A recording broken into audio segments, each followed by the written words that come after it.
Well, I recently saw this article published in the political website, The Hill, and I found it interesting. And however, something kind of struck me the wrong way concerning the absence of one infectious disease, one pathogenic organism that's uh, causing a lot of trouble in this country in the past recent years. So let's go ahead and take a look at the article. And it's by the author's name is Chia Yi Hu.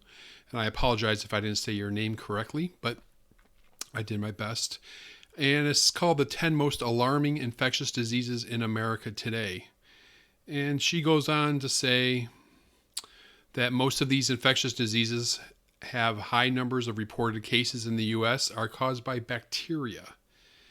Some are resistant to antibiotics, and most of them can be fought off by washing your hands on a regular basis. And it looks like part of her thesis here is she was trying to talk about the cold and flu season.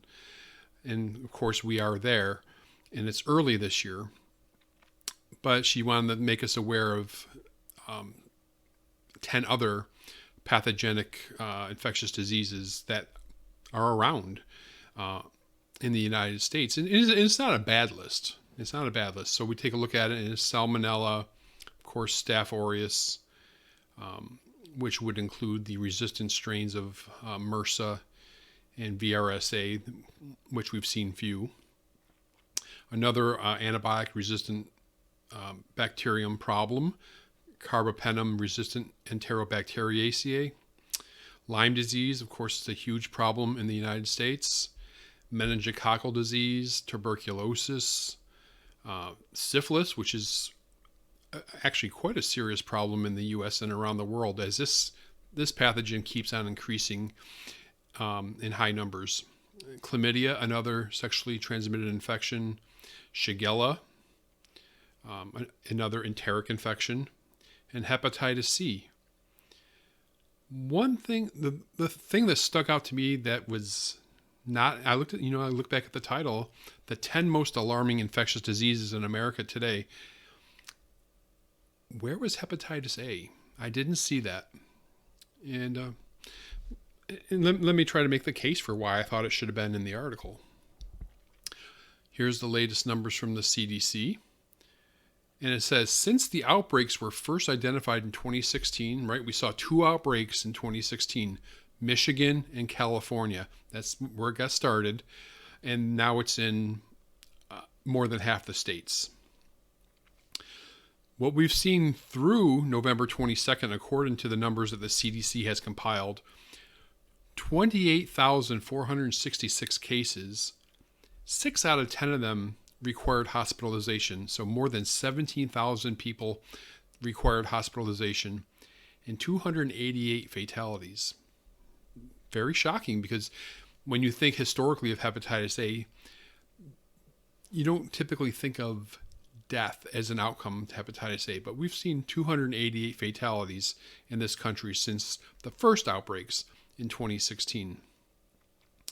Okay, let me go ahead and take a look at what it was like prior to 2016. And here's some CDC data of hepatitis A nationally and by state or jurisdiction from 2011 to 2015. And I'll go down to the bottom to look at these numbers.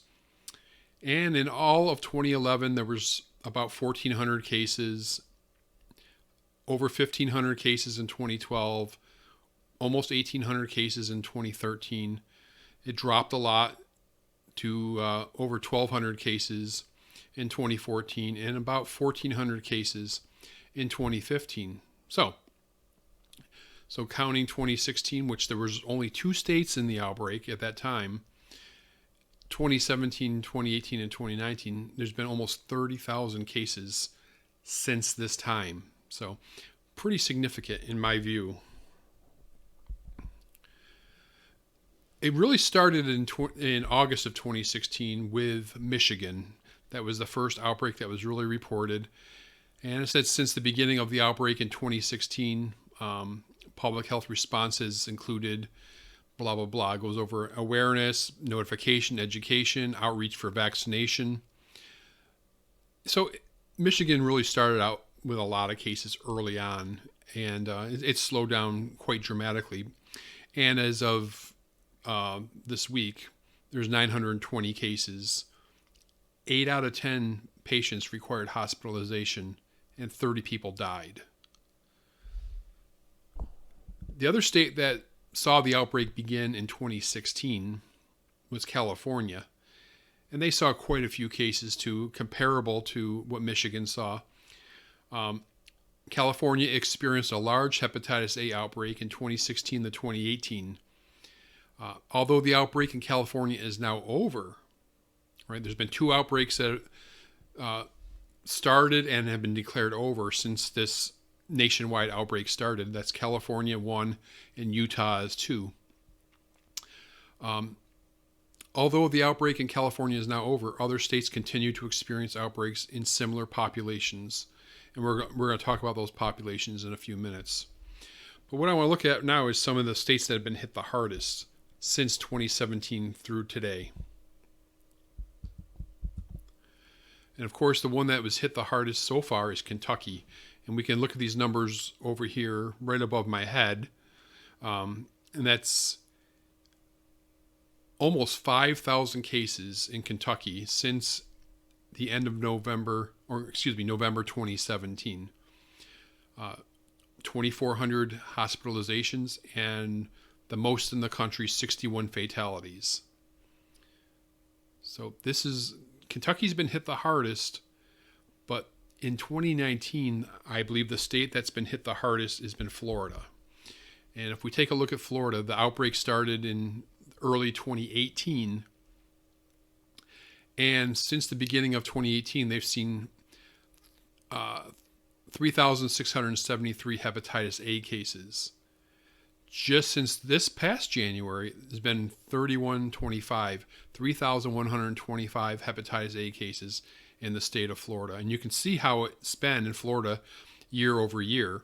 2014, 106, and a little over 100 for the next couple years. 2017, you started seeing a little bit of a rise, 276 cases. Last year when the outbreak started, over 500 cases. And then, of course, 2019 has taken off with over 3,000 cases. And you can see just in the past week, there were 47 hepatitis A cases reported last week. So Florida is still reporting a lot of hepatitis A. The numbers have dropped a bit, as you can see. They're starting to go down a little bit if you look at this graph right here. But still, the amount of, I keep on going back to that first article of those 10 diseases. I can tell you that health officials in this state, the state of Florida, have been using massive quantities of time and resources on hepatitis A, probably more than any of those other 10 easily. So hepatitis A is a huge problem in the state of Florida and in many other states. And I just want to look at a couple other states.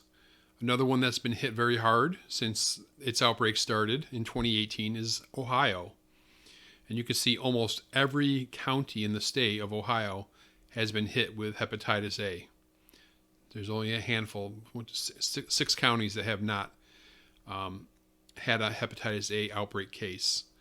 And so far, Ohio has seen 3,398 cases and 16 fatalities. So, again, the hospitalizations is a big thing. In almost every state we look at, it's 5 out of 10, 6 out of 10, 7 out of 10, 8 out of 10 hepatitis A patients from these outbreaks require hospitalization. And the last state I want to look at is Tennessee, who saw their outbreak begin in early 2017. And as of November 22nd, there has been 2,741 cases. 6 out of 10 required hospitalization and 21 fatalities.